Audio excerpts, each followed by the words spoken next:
Welcome to our video series for the FACS e-reporting program. This video will cover details specific to striped bass harvesters, including flexibilities for harvesters, checking in striped bass, and managing quota. As a participant in the e-reporting program, you will no longer have a paper quota card. Your remaining quota for striped bass will always be displayed on the main screen, and it will let you know if you have any unchecked striped bass trips. Note that your quota displayed in FACS is not changed until the fish are checked into a check station. When you are out of quota, FACS will remind you at the beginning of your finfish trip that you cannot harvest striped bass until you have more quota. This reminder can be turned off by going to My Account and selecting I am done fishing for the year. This will reset once you have available quota. With the FACS e-reporting program, striped bass harvesters have two additional flexibilities. These include next day check-in and authorized representative. The next day check-in option allows for the harvest to be checked in the following day by itself or be checked in together with the next day's harvest at the end of the second fishing day. An authorized representative is where watermen can use their FACS account to designate several authorized representatives to check in their harvest for them under their license. The representative will need to know their own username and password and the license number the fish are being checked under. Please refer to our video on the FACS account preferences on how to add authorized representatives to your account with a few simple clicks. Note these flexibilities cannot be used at the same time for a check-in. They must be used one or the other. When ending your finfish trip with striped bass harvest, you will be asked two questions. This includes, will you be checking in today or using the next day check-in option, as well as which check station do you think you may be using. Once you enter these things, you can click on the Send Trip End Hail. For a reminder on how to enter a finfish trip, please check out our video on FACS finfish hails.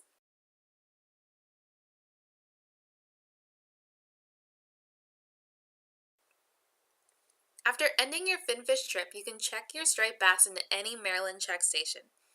There are three easy things you need to know to check in your harvest. This includes the license number the fish will be checked under, your FACS username, and your FACS password.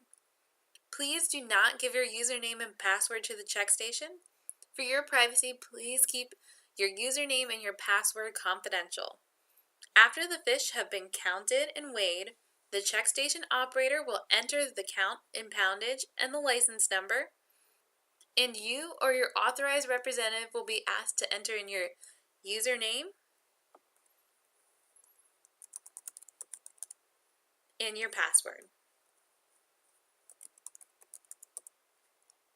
And this will serve to sign off on the check-in. Once the check-in is successfully submitted, you will receive a text message receipt with the details of the check-in and the change to your quota. To receive the text message receipt, please make sure your mobile number is up to date in your account. Refer to our FACS video on account preferences on how to update your mobile number. All check stations in Maryland have been trained to use the FACS system, and please call the helpline if you need any assistance.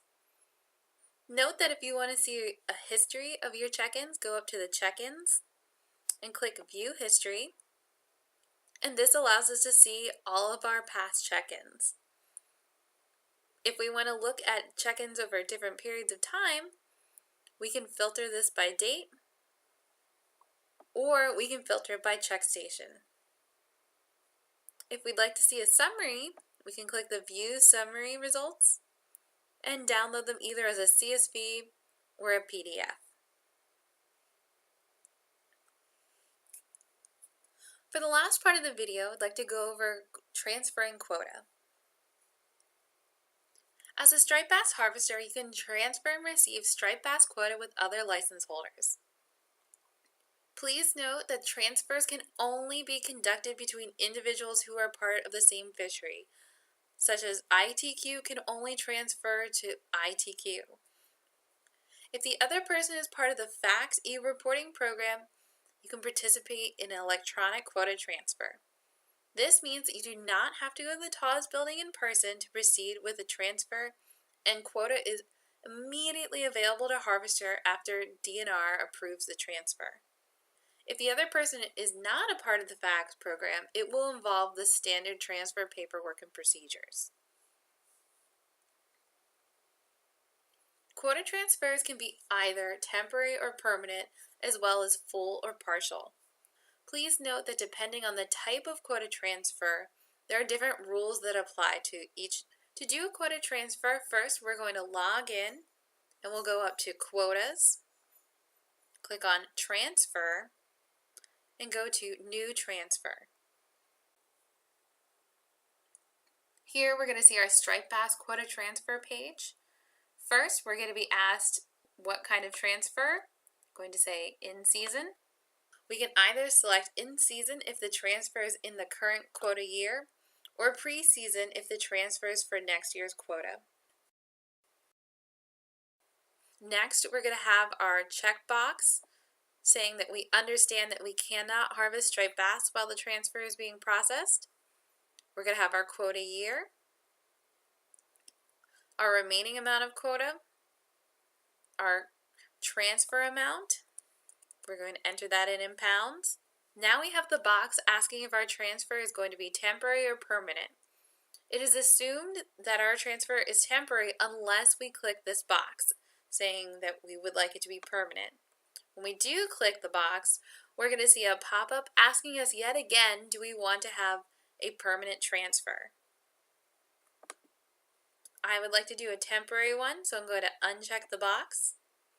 Now we're going to be asked to what license the quota is going to.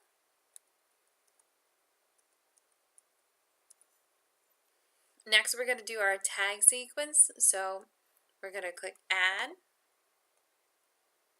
And now we're going to enter in the tag numbers that we're going to be transferring over. So we have our start tag and our end tag number. If we want to know what our tag inventory looks like, here it gives us our starting tag number and our ending tag number.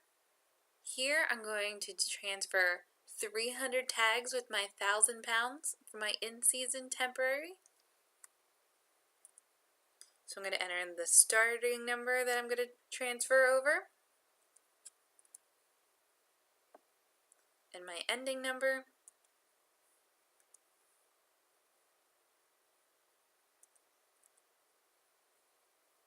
Hit OK.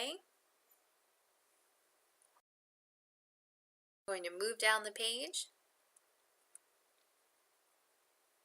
If we have any change in that we'd like to, we can go to the Edit button or Delete, or we can add additionals. Now I'm going to enter in my total number of tags.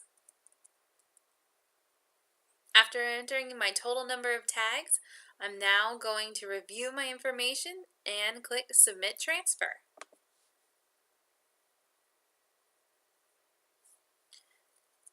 Now we can see our transfer and that it's pending, waiting on the recipient.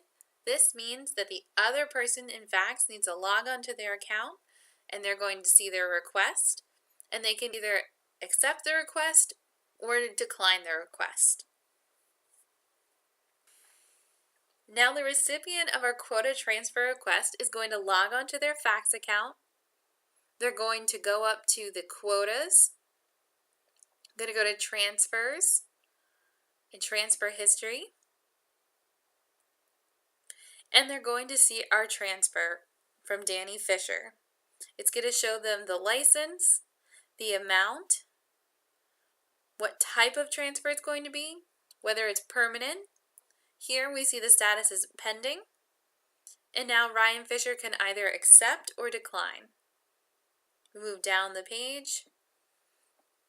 You can add additional notes and click either the accept or decline. Then click the Update Transfer button. And now we've completed electronic transfer. As soon as the quota transfer has been accepted by Maryland DNR, it is instantly available for Ryan Fisher to use. Thank you for watching our video for striped bass users for the FACTS e-reporting program. Please check out the rest of our FACTS videos to learn more about e-reporting.